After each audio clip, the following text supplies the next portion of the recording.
좋은 날입니다. 성령님께서 우리 모두에게 오늘도 생명의 음성, 또 우리에게 필요한 말씀 들려주시는 시간 되기를 주님의 이름으로 축복합니다. 우리는 지난 시간까지 마가복음을 통해서 제자 도란 무엇인지에 대한 부분들을 살펴보았습니다. 우리는 지금 제자 되고 제자 삼기, 온전한 제자도란 과연 무엇이냐, 이런 질문을 복음서를 통해서 살펴보고 있습니다. 복음서는 제자도의 가장 훌륭한 교본이다, 이렇게 말할 수 있어요. 예수님께서 직접 제자들을 가르치신 이야기니까 우리는 제자도가 무엇입니까? 말한다면 복음서를 먼저 살펴볼 필요가 있습니다.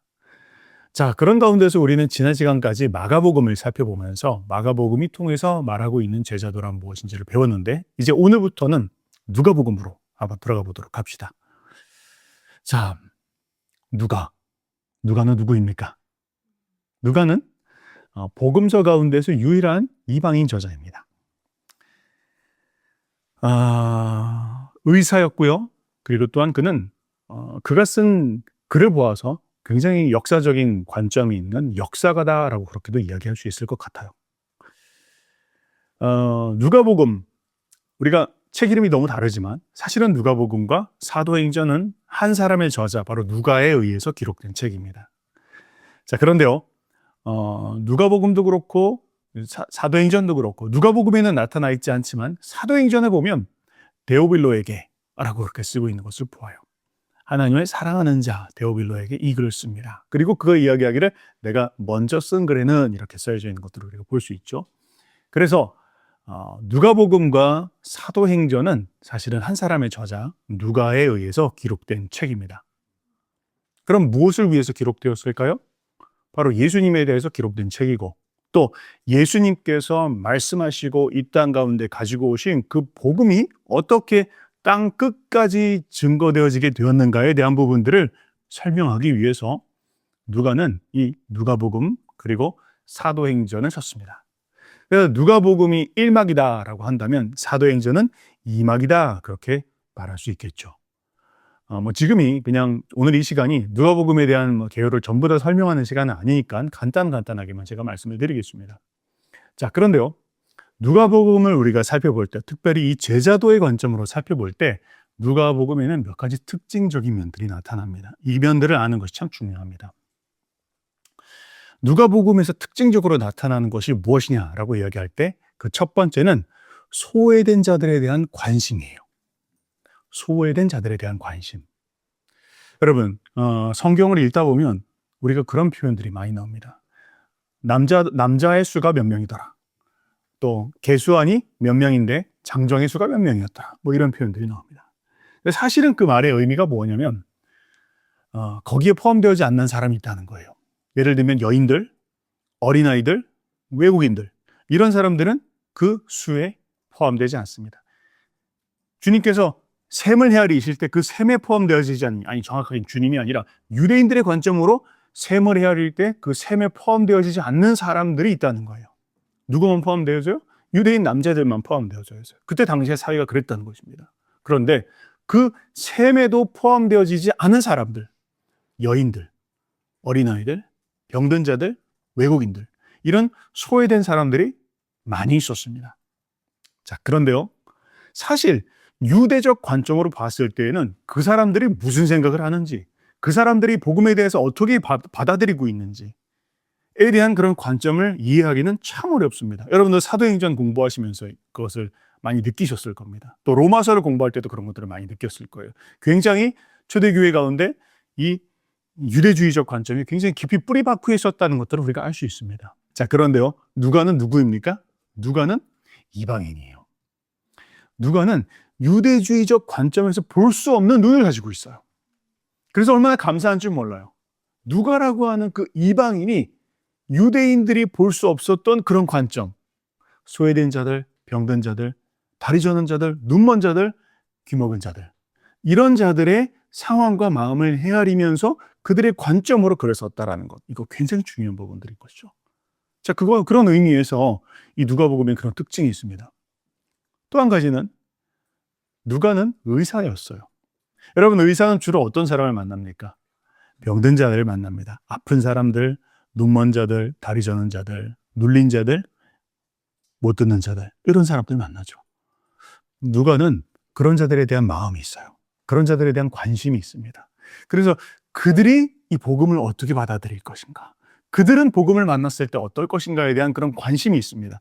그래서 누가복음을 읽다 보면 바로 그 복음의, 그 누가의 그런 이들에 대한 마음, 그들이 복음을 받아들였을 때의 모습들, 이런 것들이 굉장히 잘 묘사되어 있다는 것을 볼 수 있다라는 것이죠.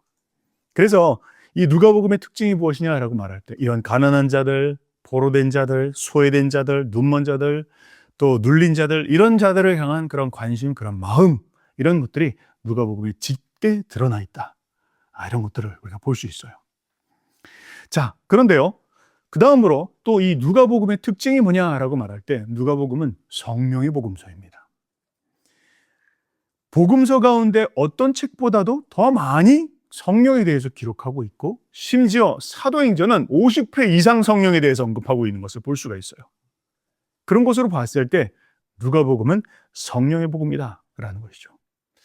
이렇게 이야기할 수 있을 것입니다. 이방인으로서의 누가는, 야, 어떻게 사람이 저런 일을 할 수 있지? 사람이 어떻게 저렇게 능력을 행할 수 있지? 아마 그 질문 가운데에서 그는 이렇게 이야기하는 것 같아요. 사람 안에서는 그렇게 할 수 있는 능력이 없다. 오직 위로부터 오는 능력이 힘입어야만 그 일들을 감당할 수 있다 라는 게 그 누가의 결론이었어요. 그런 의미에서 봤을 때 누가복음은 성령의 복음이다 라고까지도 이야기할 수 있을 것입니다. 그래서 누가복음과 사도행전에서는 모든 그런 한 가지 관통하는 바로 성령께서 사람을 통해서 어떻게 일하시는가 라는 것을 말하고 있다는 것이죠. 제자와의 관점으로 이것은 굉장히 중요한 인사이트입니다. 이유는 무엇입니까? 우리는 예수 그리스도의 길을 따르기를 원하고 주님의 제자로서의 삶을 살기를 원합니다. 그런데 우리가 기억해야 될 것이 있어요. 그 능력이 우리 안에는 없다는 거예요. 그 능력을 우리는 위로부터 힘입어야 한다는 것입니다. 때문에 세 번째 특징, 바로 기도의 복음입니다. 그런 의미에서 누가는 굉장히 기도에 대해서 강조합니다. 예수님께서 기도하신 모습들, 또 그 기도가 무엇인지에 대한 부분들을 잘 가르쳐주고 있어요. 이유는 무엇입니까?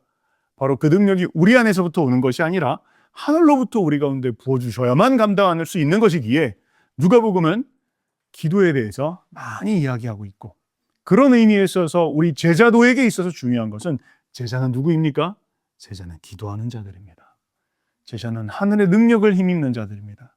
제자들에게 있어서 기도는 호흡이며 생명입니다. 이런 것을 우리는 이 누가복음을 통해서 발견할 수 있는 중요한 인사이트라는 것입니다. 동의하십니까?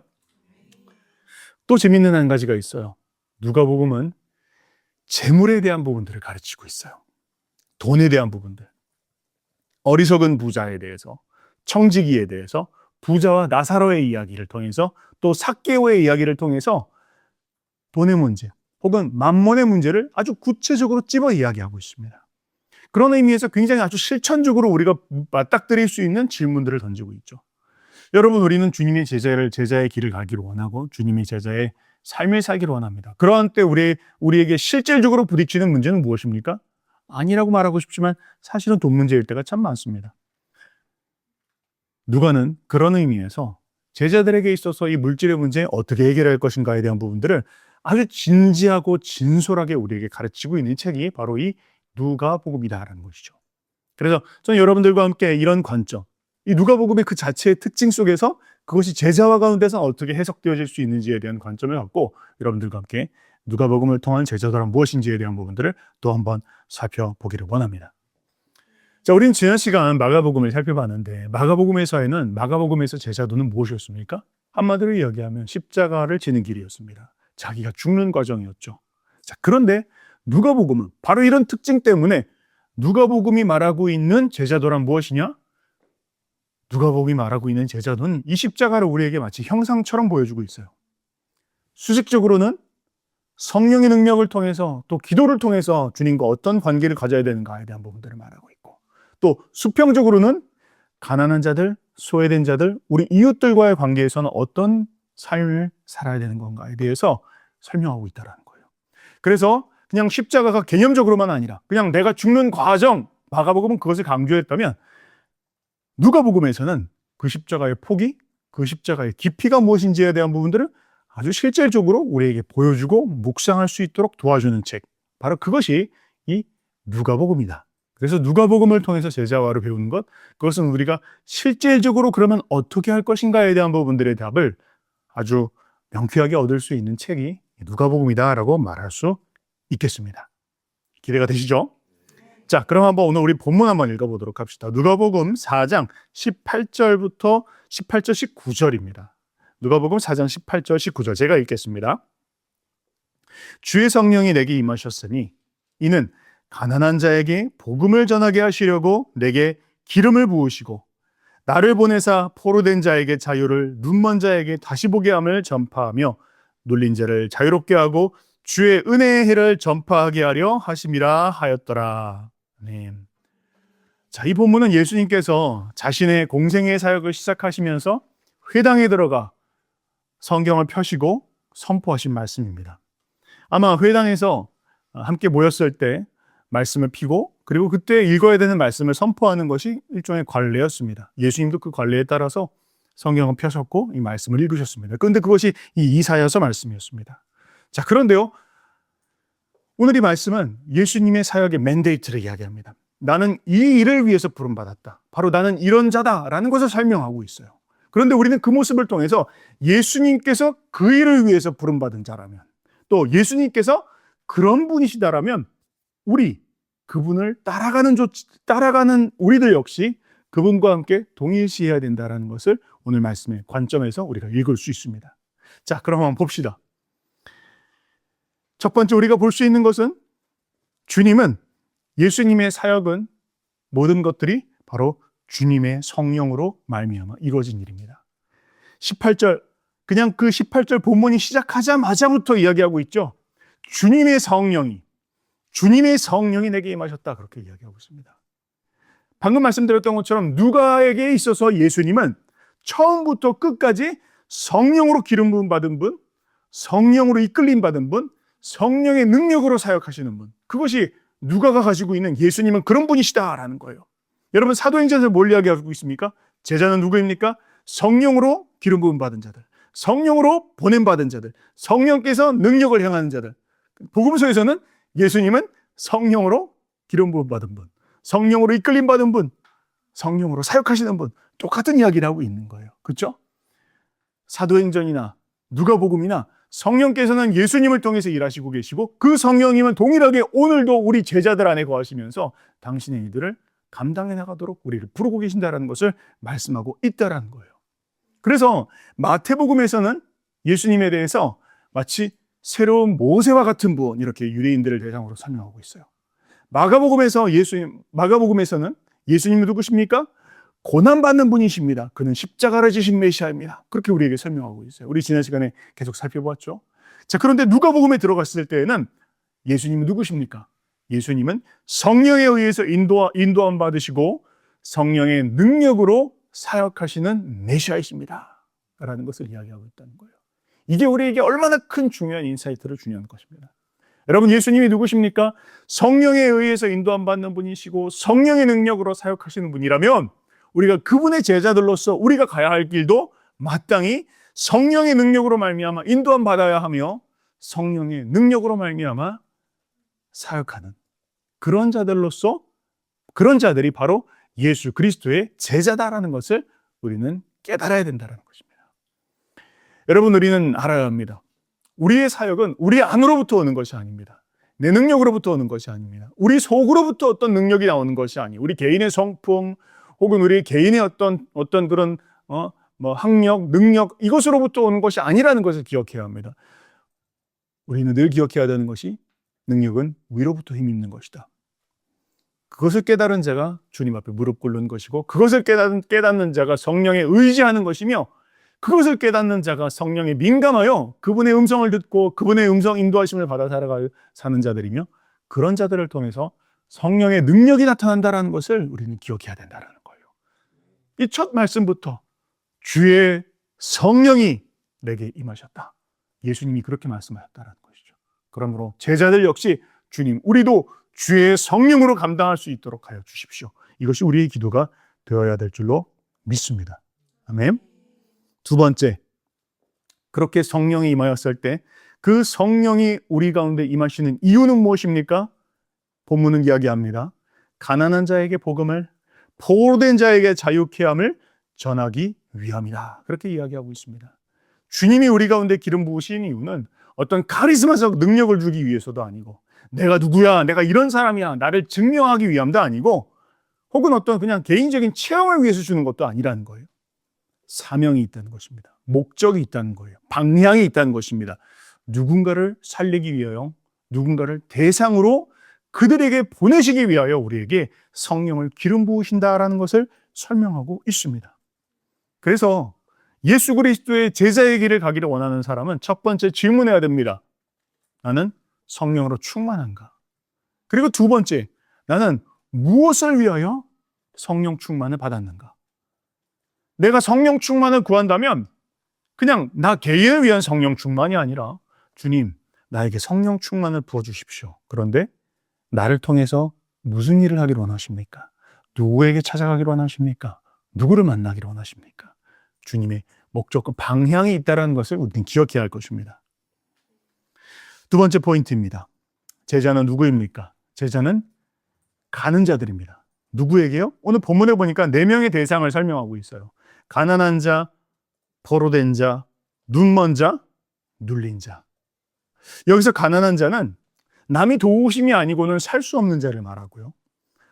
또 포로된 자는 사로잡힌 자, 눈먼 자는 보지 못하는 자, 눌린 자는 짓밟혀 완전히 그 삶이 부서진 자들을 말합니다. 자, 그러나 여기서 말하고 있는 것이 비단 물질적인 것만이 아니라, 혹은 그들의 삶이 정말로 그러한 것만이 아니라 영적인 것도 포함되겠죠. 그러나 중요한 것은 밸런스입니다.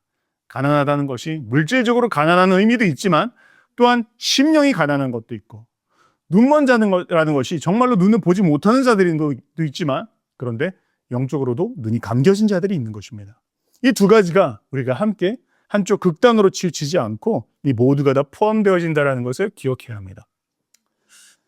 저는 얼마 전에 이렇게 영상을 하나 봤어요. 근데 그 영상을 봤는데 너무나 충격적이었어요. 그게 뭐였냐면, 한국인데 한국에 이 회당이라고 하나요? 그 사원, 회교 사원이 있어요. 근데 그 회교 사원에 사람들이 우르르 들어갔다가 어마어마하게 많은 사람들이 쏟아지는 것을 누가 이렇게 영상으로 찍어서 올려놨더라고요. 제가 그걸 보는데 제가 너무 깜짝 놀랐어요. 여기에서 보는 그 그림이 한국에서 벌어지고 있다는 것이에요. 위기감이 느껴졌습니다. 한국에 참 무슬림들이 많이 들어오고 있구나 라는 것들을 많이 느꼈어요. 정말 한국 복음화를 위해서 힘써야 되고, 또 한국 교회 안에도 반드시 무슬림 사역을 할 수 있는 그런 전문가들이 있어야 되겠다라는 그런 생각들이 참 많이 들더라고요. 자, 그런데 제가 그 얘기를 하려고 하는 건 아니고, 저에게 친구 중에 한 명이 있어요. 현지 친구. 근데 그 현지 친구가 이제 한국에를 방문을 했습니다. 근데 이제 한국에 방문을 했는데 지하철을 타고 지하철 계단을 올라가잖아요. 계단을 올라가는데 그 계단에서 넘어졌어요. 근데 계단에서 이렇게 딱 넘어졌는데, 자기는 이렇게 딱 넘어지면 보통 이 터키에서는 사람들이 몰려와요. 누가 쓰러지거나 누가 다쳤거나 누가 어려움을 당하면 당장 그냥 가던 사람들이 우르르 무슨 일이야 하면서 다 몰려가지고 다 도와주고 하는데, 이 친구가 이야기하는데, 제가 한국을 너무너무 사랑하고 그것 때문에 한국에 어학연수하기로 한국에 갔거든요. 근데 너무너무 한국 좋아하고 한국 사람 좋아하는데 제가 그때 너무 많이 실망했어요. 근데 왜 실망했는데? 그랬더니 그때 제가 넘어졌는데 아무도 저한테 도와주질 않더라고요. 아무도 도와주질 않았대요. 그리고 결국에는 그냥 지나가던 어떤 아주머니가 좀 도와줘서 결국 나오기는 나왔는데, 그 아이가 그런 얘기를 하는 거예요. 터키에서는 사람들이 이렇게 무슨 일만 생기면 또 와르르 몰려온다는 거예요. 무슨 일이냐 도와주고 병원 데려가주고 뭐 힘들면 차도 태워주고 그러는데, 자기는 그럴 줄 알았는데 자기가 넘어졌는데 다리가 진짜로 많이 거의 부러졌어요. 근데 아무도 안 도와주는 걸 보면서 너무 마음에 참 속상했습니다. 그런 얘기를 하더라고요. 제가 그런 걸 보면서 우리 한국 사람도 조금 차갑긴 차갑다, 그런 생각이 들더라고요. 그리고 저희는 여기서 이제 사역을 하면서 친구 사귀기가 너무 쉬워요. 그렇죠? 여러분, 친구 사귀기 되게 쉽죠? 만나보면 뭐 특별하게 뭘 하지 않아도 막 친구 되겠다는 사람도 많고 친구가 되는 것도 되게 많고 또 같이 이야기도 잘 되고 그런 일들이 너무 많아요. 근데 돌아보니까 한국에서는 길거리에서 친구 사귄다? 불가능한 이야기처럼 들려져요. 그죠? 친구가 되어진다라는 게 되게 힘들잖아요. 그래서 그 친구가 그렇게 이야기하더라고요. 자기뿐만 아니라 자기 주변에 한국에서 몇 년 동안 어학연수도 하고 일도 하고 하는 애들이 많이 있는데 걔들이 다 이야기한대요. 친구가 없어요. 한국 사람들이 친구가 안 되어준다는 거예요. 근데 제가 그 얘기 들으면서 이런 생각이 들더라고요. 아, 이것도 되게 중요한 부분들이구나. 어떤 부분이냐면 여러분 한국에 참 외국인들이 많이 들어오고 있습니다. 예전처럼 그냥 한두 명 관광 오는 것이 아니라 지금 엄청나게 많은 사람들이 한국을 가기를 원하고 한국에서 공부하기를 원하고 또 한국에서 일하기를 원하고 한다는 거예요. 자, 그런데요. 이 외국인들을 돌봐야 합니다. 이 외국인들을 우리가 그냥 놓쳐서는 안 됩니다. 이들을 섬겨야 합니다. 또 이들과 함께 친구가 되어줘야 합니다. 오늘 이 말씀처럼 정말 그들에게는 복음이 필요합니다. 이 땅에서는 주변에 있는 부모님들의 시선도 있고 또 주변의 친척들의 시선도 있고 하기 때문에 예수님을 믿기 너무 어려워요. 그런데 한국에서는 그래도 좀 주변의 시선으로부터 조금 멀리 있으니까 복음을 받아들일 수 있습니다. 예수님 믿을 수 있습니다. 자, 그런데 그들에게 먼저 복음을 전하기 전에 해줘야 될 일이 있어요. 뭐냐면 친구가 되어주는 일이에요. 같이 있어주고 또 돌봐주고 함께하는 것들. 이거 너무나 중요하다는 거예요. 우리 자매 중에 한 명이 한국에서 지금 있는 자매인데요. 터키 친구가 있어요. 한국에서 일하고 있는 터키 친구. 근데 그 터키 친구가 이미 한국에 온 지 오래됐어요. 근데 한 번은 명절이었는데 그 명절날 이렇게 고기를 굽고 있는데 걔가 생각이 나더래. 그래가지고는 걔를 불러다가 야, 우리 엄마가 너 위해서 뭐 이런 거 준비해서 같이 나눠 먹자 해가지고 연락을 했더니 너무 좋아하대요. 그러면서 이야기하기를 내가 한국에 있은 지 진짜 오래됐는데 명절날 나 불러주는 게 네가 처음이야. 그렇게 얘기하더래요. 마음이 열렸다는 것이죠. 이런 사역이 너무 중요합니다. 복음을 전하는 것이 우리의 궁극적인 목적이지만 그런데 친구가 되어주는 거 너무 중요하다는 것입니다. 우리가 그들의 친구가 되어주지 않으면 그들은 곧 우리의 적이 되어질 겁니다.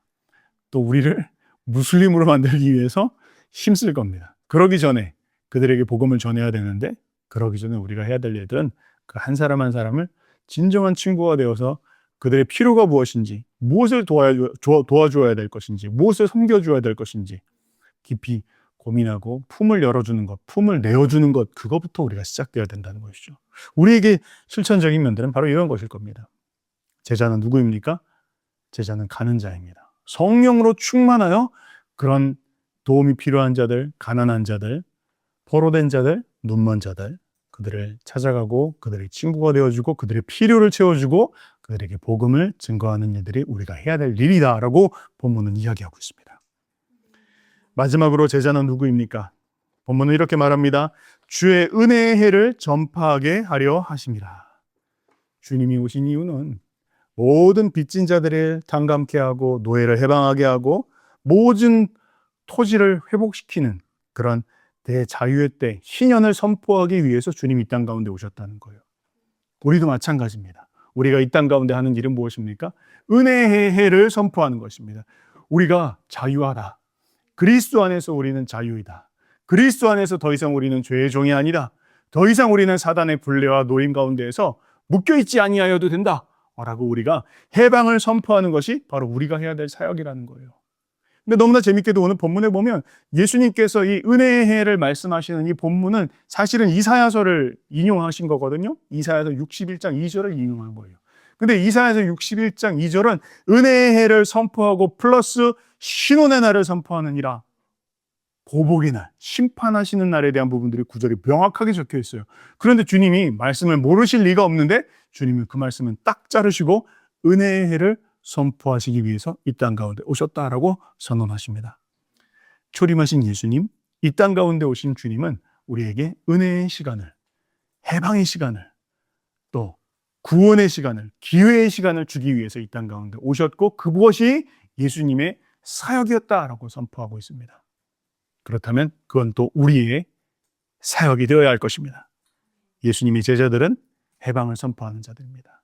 예수님의 제자들은 우리에게 은혜의 해가 시작되었다. 더 이상 네가 죄의 종에서, 물질의 종에서, 성공의 종에서 혹은 여러 가지 그런 모든 노예와 그런 속박과 또 중독 가운데에서 너의 삶 가운데 해방의 시간이 찾아왔다라고 선언하고 그들에게 복음을 전하고 자유케 하는 일. 그것이 예수님의 사역이셨고 그것이 바로 우리 예수 그리스도의 제자들의 사역이 되어야 된다라고 오늘 누가복음은 이야기하고 있습니다. 오늘 말씀은 예수님의 사역의 맨데이트예요. 나는 바로 이 일을 위해서 왔노라. 그분의 사역을 짧게 정리해서 설명하고 있습니다. 그렇다면 그것은 그리스도의 제자들의 사역의 맨데이트도 되는 것입니다. 우리도 이렇게 주님의 성령에 의지하여 주님께서 보내신 낮은 자들을 찾아가 그들에게 해방의 때가 되었다라는 것을 선포하는 일들, 그것을 위해서 우리의 삶의 초점을 맞춰야 한다. 이것을 오늘 본문은 이야기하고 있습니다. 그 뜻을 따라서 살아가고 승리하는 저와 여러분들 되시기를 주님의 이름으로 축복합니다.